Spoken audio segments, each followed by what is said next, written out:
I have a question for you. Okay. How did you find out about me exactly? Because we go back a long time, it seems like. Yeah. No, I mean, seriously, Instagram was how I found out. And I remember your handle was That Photographer. Yeah. And I made the connection from La Jolla and Symbolic, which I think was where you were at the time, and followed you through Ogara. And that was the time where, again, my dad was interacting with Bill Noon, and we've bought and traded and sold cars with him for a long time, and I just thought, man, you're doing it exactly, and you're into the same cars that I am. You're speaking my language, so instant connection from that. Yeah, that's so cool. So I'm Nick Griot. You're here at Griot's Garage. I am the executive vice president of brand and product development. I don't really like titles. My preferred title is yes man. I do everything. I do whatever I can to help the company, but I do a lot in product development and branding and marketing. I came here for the BMW event over the weekend, and the crowd here was amazing.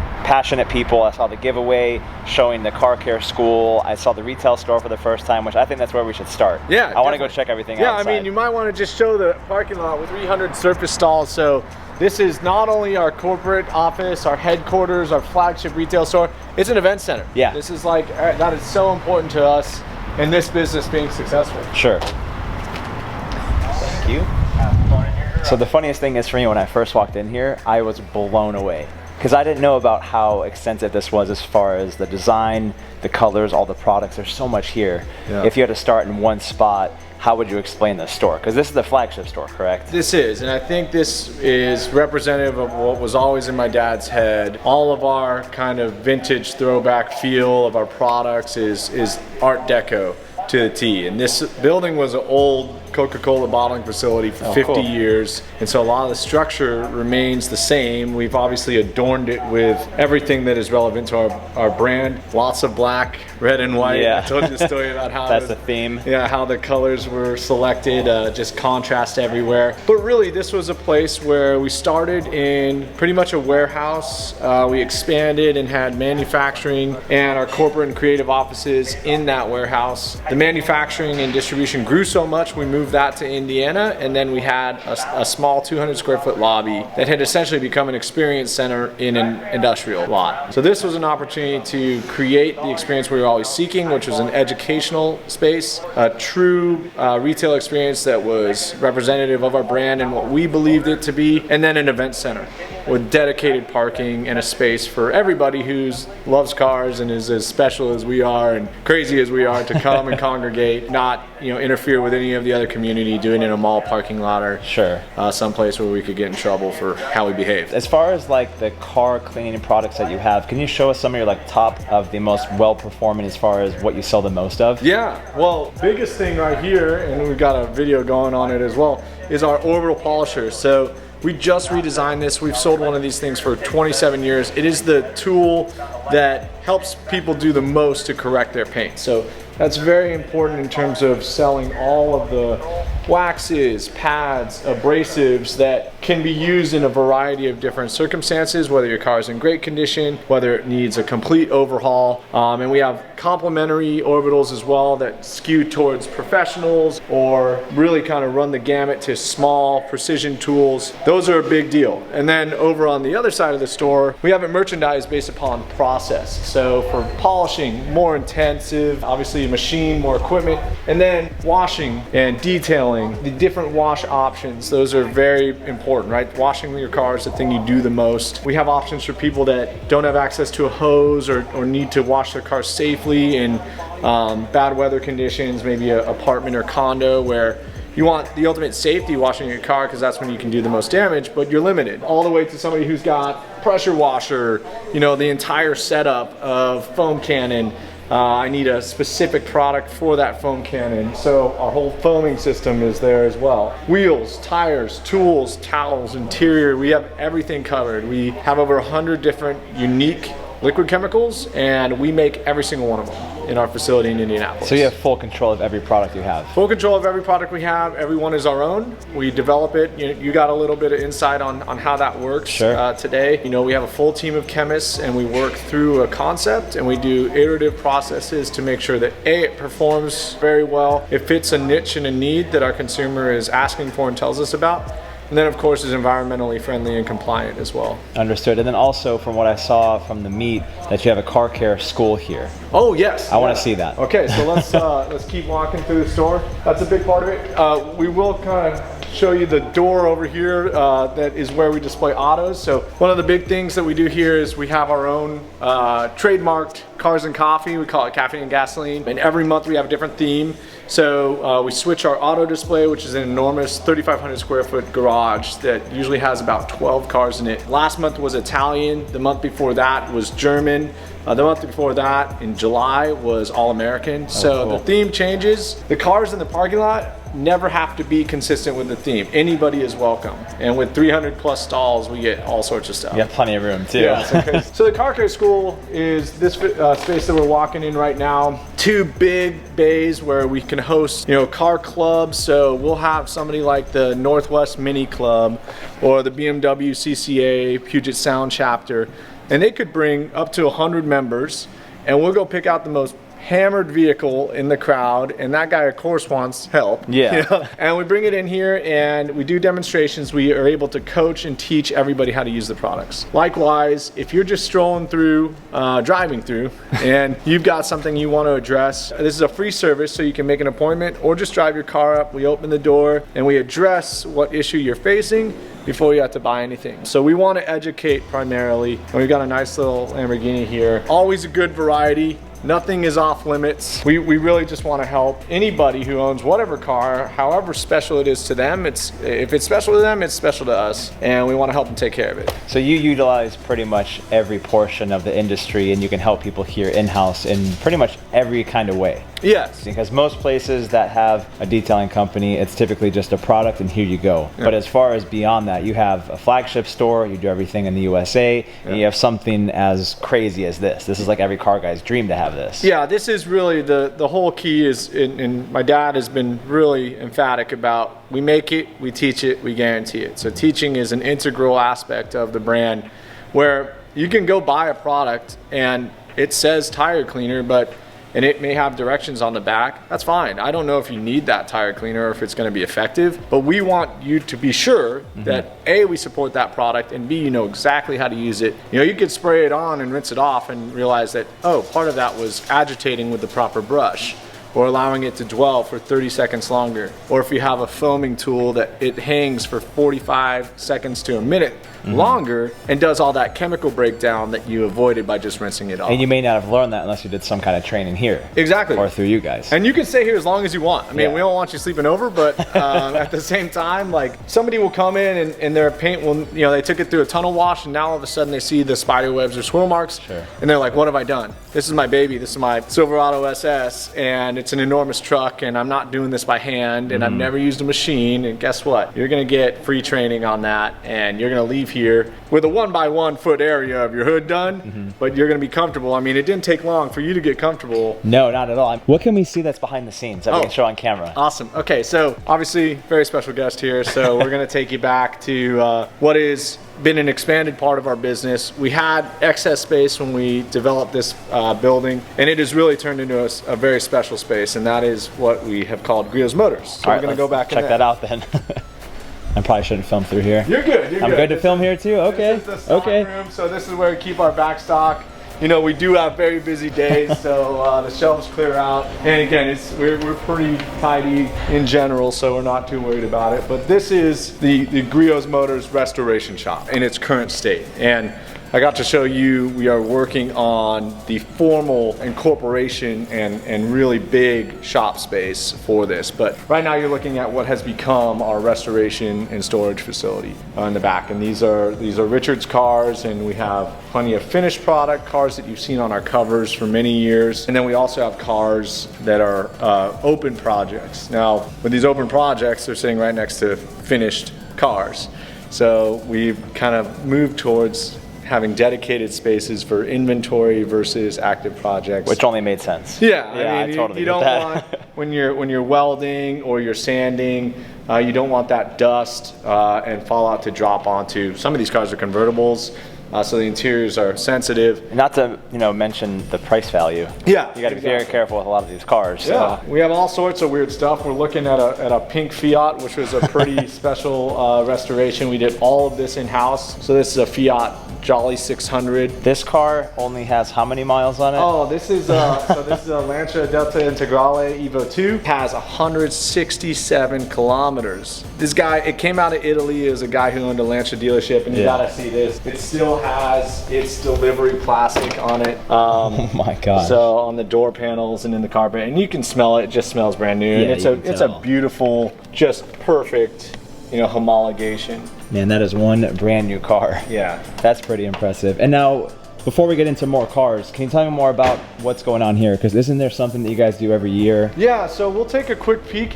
So the auto display was shut down. We just kind of looked at it, but this is our yearly garage sale, which is where we do all of our scratch and dent items that come back into our warehouse. This isn't trash we're selling. This is brand new product that may have been dinged in shipping that comes back to us, and we come back and liquidate it. So you can see the scale of the auto display here, and we fill this up, and on Saturday it's like an iPad launch. Like, people are lined up at 3 a.m. and they come in and get really like doorbuster deals on a lot of stuff that, again, it's just a great deal, and we get it and it accumulates in our warehouse, and we liquidate it once a year. So that's awesome. It's gonna be enormous. Like, it's always a great time. I can only imagine how people want to be lined up for stuff like that, especially at a good price like that, and with a good quality product behind it too. Yeah, it's crazy. I mean, again, like our wash buckets, they're usually about $30, and we're selling them for 10 on that day. It starts at 8. By 10 a.m. that place is cleared out. It's just completely cleared out. And it's like shoulder to shoulder. It's like, I work here every day. I've never felt that, ever. That's amazing. How about this McLaren? This thing is awesome. Basically, Richard, my dad, he's been working with McLaren quite a bit. He's owned some old McLaren race cars that we can take a look at. And on their 50th anniversary, we provided them with a very significant historical race car for their celebration in England. We had their ear for a couple little special iterations, and this car was one of them, where Richard bought this car new, and he asked to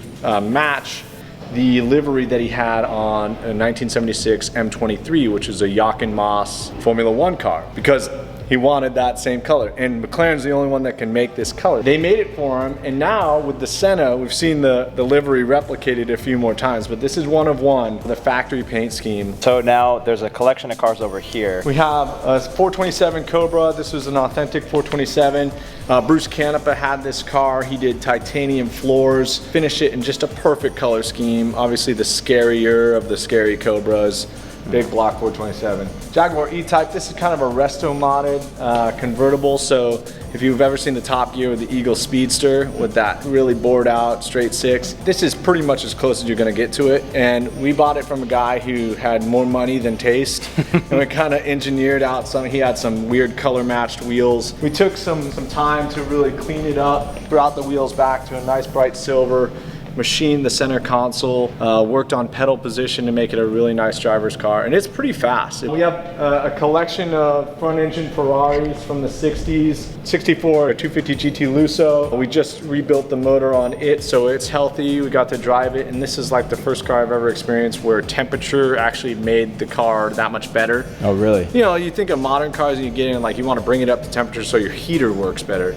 This is like the transmission, the brakes, like everything needed to click together when it got warmed up. So it was a really unique experience. Not very fast, but beautiful classic Ferrari. 330 GTC, this car was from the Turin Auto Show. So this was the car that was debuted when the model was debuted. Had a very special color scheme, the green over red, and we have these handwritten notes that before they debuted it, it's handwritten in Italian. They crossed out tan and they wrote Rosso. This has never been restored. Wow. And this thing actually rips. Does it? Yeah, it makes beautiful noises. 512 BBI, 550 Maranello. This is a car that I want to talk about just briefly. So Richard ordered this car new as well, one of the last like real new cars he's bought before the McLaren. He special ordered it to have a manual transmission. They said, well, we're not making more manuals, so you're gonna have to wait if you want the manual transmission. And he was willing to wait. Basically, this was the last one off the line, and Ferrari provided him with a special plaque, Ultima Unica, so the last and the only manual transmission. That gearbox is so crazy to see in this car. Yeah. Yeah. That is something very, very, very special to see. Yeah, and this car is wrapped in paint protection film, so it's actually been driven quite a bit. Oh, really? It's gone down to Monterey a couple times, so he's enjoyed it. And we've actually tuned the clutch a little bit, so I know he told you that story. He was a little particular about when it engaged, and we were able to do that in-house and manipulate it to perform the way he wanted to. Most of this stuff is yours. My dad carrying my... All your Amazon packages? Yeah. He's still in the building, clearly. It's pretty fun to get to work with him every day. But yeah, and then we've got some race cars down here. So I spoke about the McLaren race cars. This is a Formula 2 car. Beautiful, simple shape, all mechanical grip. High revving 4-cylinder. My dad drove this car quite a bit and it rips. It's got nearly 200 horsepower and weighs less than 1,000 pounds. So that's got to be scary. Yeah, and there's nothing around you to protect you. Not that there was ever anyway. Lola T290, smaller sports racer. Lancia Stratos, street variant. This is a pretty crazy car. We've got it running pretty well now. But all these cars, again, they come in, they have a special place in our heart, and then we really get them dialed in so that we can drive them, enjoy them. And then, of course, what's the next car, right? And if these are deliverable and tradable, we can move around and enjoy the next car. Well, it's all about having those cars that if you're going to buy them, you want to make sure you're going to put them to use. Yeah. And it seems like these are put to use. Exactly. And the race cars are raced, which is awesome.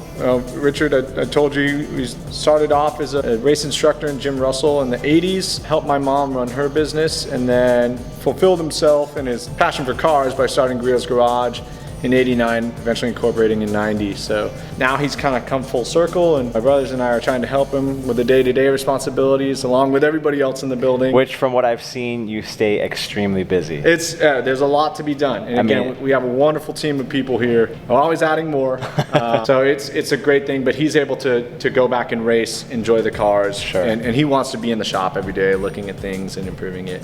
And likewise, it helps our chemical development tremendously because you don't really get to understand how a degreaser works on something that was painted in the 60s. Is it safe enough that it won't strip an original finish and still clean it? So there's a lot of thought behind everything into the product. Yeah, and we kind of stumble into new products as well because like, oh, we don't have something that's tough enough for that. Oh man, now this aerosol has this other purpose that we didn't realize initially. And then that's when development starts on that product. Yeah. That's cool. Let alone some of the paint stuff, right? We were working on a modern Ford finish that's different from original 60s Ferrari finish. Some of these older cars with single stages, super soft. We had to approach those very differently and have the products to do that as well. Sure. How about this thing right here? Because I posted a picture of the rear tire on my Instagram and everybody thought it was an RC car. They all thought it wasn't real. So, okay, I honestly, I have to be honest. I don't know the exact year of this car. This is one of the newer editions, but Richard has owned multiple of these Tyrrell F1s. Now, the most drastic shot you can get of this car is dead straight on. Yeah. Because it is a rocket ship. That's all I can think of when I look at this car. There's an engine, there are intakes and oil coolers on the side, and then you are the driver and you're strapped in. Yeah. And you're going. That's insane to see this thing, man. Cosworth V8, very reliable. So for us, from a vintage racing perspective, this is a car you can put tires on. We have friends locally that are very familiar with that power plant, so they're easy to operate. Not as finicky as the Ferrari motors. Well, it's cool to see the diversification of cars here. It's all over the board. Well, they're all cars that we want to drive, and my dad's very deliberate about that. Sure. He wants to drive it, he wants to enjoy it. When we've driven it and we don't enjoy it, they go away. Sure. So everything gets cycled, everything gets driven, and quite frankly, they've started an initiative here at Griot's Motors where it's called Fix It Friday. They take a car out where they know there's something a little bit funky about it. They go drive it, they listen to it, they put it up on the lift, and they fix a lot. Our 190E Evo 2 had a hydraulic leak. There's this very specialized hydraulic suspension, and they chased everything down. They pumped nitrogen through the system, they redid all the seals, they redid all the ballast. Now it handles perfectly, and you can adjust the height, and it works like it was supposed to work. That's too cool. And now they're just cleaning it up to make it perfect. This is the holy grail of every car in here. If you think of McLaren now, you think of carbon monocoque chassis, supercars. You know, when I was a kid, it was the McLaren F1. I never had any association with like what McLaren meant, and this car is pretty much McLaren. Bruce McLaren, the founder of McLaren, who's a crazy New Zealander, who is a brilliant engineer and race car driver. This was his car. He raced it to the Can-Am Championship in 1967. It was a ground effect car, small block Chevy pushing about 600 plus horsepower. And if you look at it, just as like a big cheese wedge with really exaggerated body lines. So this is the car that really put us on the map with regards to McLaren corporate. Sure. This is part of their heritage, and Richard bought this car in '09, cleaned it up, and has raced it extensively. Now, this was the earliest iteration of those McLarens. He was constantly developing. He died in one of his developmental cars a few years after this, but the engines got bigger, the hips got more exaggerated, the tires got wider, the downforce got crazy, and this was really the beginning. This put him on the map, and his ingenuity really led that name to where it is now, what we know, which is reliable, crazy super street cars. Likewise, their Formula One team is turning it around. I believe in them. Well, from what I've seen, it's cool to see these cars from where they started to where they are now. Yeah. There's so much history behind everything here. Yeah, and again, there's definitely good perspective, and like you've experienced, there's a generational gap between my brother and I in our 30s, and my dad who's almost in his 60s. So he's seen these race cars when he was a young kid, and we've grown up knowing about them, but then seeing them and hearing them and smelling them and watching them slide around racetracks, pretty badass. It's a whole different experience. Yeah, this is a 908. This was one of the cars that Porsche developed that predated the 917. So obviously 917 is what you think of with Steve McQueen, Le Mans, the Gulf livery with blue and orange, crazy horsepower numbers. This was developed in the same vein as a 3-liter flat 8. About 300 horsepower, but the car is, again, extremely lightweight. Well, it's fast, don't get me wrong, but it's very balanced, right? It's lightweight, it's got great power. These cars are meant to run for 24 hours reliably, so they're not like totally strung out. But this car has been everywhere in the world. Targa Florio, Nürburgring, Le Mans. Oh, wow. So this particular car has really been around the world. Some serious history behind it. Yeah, and it was restored by Gunner Racing in Florida. They did an excellent job. They're kind of the authority on these old Porsche endurance cars, and it works. My brother and I have both had a chance to drive this car as well. Not in anger, but and that kind of scares us. I can only imagine. It's an old car, and old cars hurt you, but yeah, it's a pretty special car. 1968 Lamborghini Islero. This is a car that's been in our collection for about 12 years. It was restored 10 years ago, so it's been around. We've taken it out and shown it at the Quail, Amelia Island.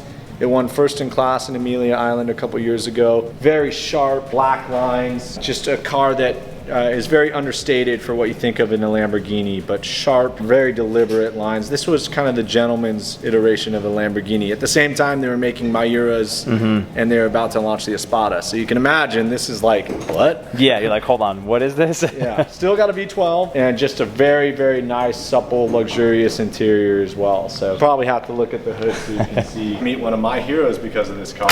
Oh yeah, that's right. In Adam Carolla, because he had owned these cars and had a really nice one, but he'd never seen it in black. So again, just an immaculate restoration of the car. It works well, sounds great. I mean, 6 carburetors, V12. It's got to sound good. This car came, they bought it at auction at Gooding, and they kind of put these cars at the end of the night after everybody's had a lot of cocktails. If you go to these auctions with your wife or your significant other and you're boring them to death, you gotta entertain them a little bit. So these cars tend to get bid up pretty quick. Well, this one wasn't in very good shape. And these were Italian golf carts before golf carts were a thing. My dad and his then fiance, they purchased the car together, and the car kind of got hidden away. In my dad's mind, he knew exactly what he was gonna do with it, which he's gonna restore it, drive up and see her in it for their wedding, which is what we eventually got to. But this was about a 12 to 14 month restoration project, and she wasn't allowed in the building. And all of us were expected to like live the lie and fib to her for that long. Yeah, about how what car was. So we were saying, oh, we're gonna bring a Cobra up. It's gonna be loud and it's gonna smell like gas and all this stuff. And she's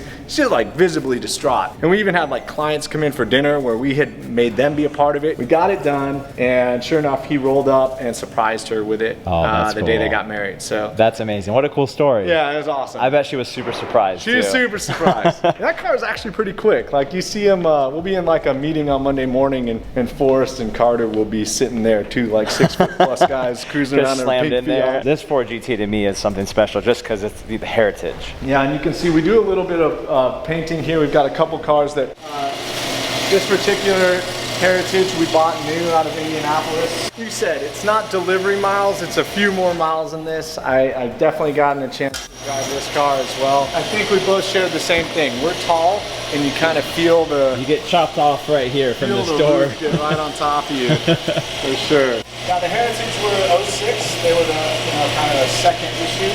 That was the year that they decided to celebrate the anniversary of the win in Le Mans. So that was kind of the Heritage concept. Everybody loves these cars. There's no way you can't like them. Just the shape and how powerful they are in rear drive. There are a couple ergonomic things that bug most, not Sure. the least of which is that headroom. Yeah. But, this one's been very well taken care of. Yeah, so. you can see definitely. Now, how about the room straight back there where we spent some time? All right, so we'll go through there to R&D. So the building kind of continues all the way around. We started with the store, we wrap in, we looked at the auto display, and then our R&D facility is kind of part machine shop right now, and as that evolves to go back over to Griot's Motors, that will be there. We've got our SEMA prep going on, so we're loading our crates already. And then this is where we stage a lot of our photos for our catalog covers, for our videos, and any of our product shots that are going to go into our catalog or our web spaces as well. So you have a dedicated area strictly, mostly for media. Yes, yeah, this is an enormous room. Right now it's pretty packed. Got 2 Porsche GT3 Tourings, our family 72 Suburban that's fully restored that we've driven all over the country in. This was one of our older cover cars that has been in the facility for an extra week or so, but really cool hot rod. And then some of our Italian cars that had to get moved so we could get ready for the garage sale. But so, I mean, we have a great group of customers in the area, and almost all the cars that come in there every month are customer cars. You know, if we have a couple gaps, we can pull from Richard's collection and park them out there. But yeah, really it's customers that have these cool cars. They get a place to store them for a month and they get to show them off. Anything else that you can think of that you can show us? Oh man, I mean, we could walk through the offices. I don't know how interesting those are, but yeah, we got a pretty special look at just the facility back there. I think next time you come up, we'll go see the full shop. It's about 3 months away from being totally complete. So, well, at least we saw a good chunk of the building, and you obviously have a lot more coming. Yeah, oh yeah, we're working on a lot. You know, it's just constantly, we're in a good pattern of growth,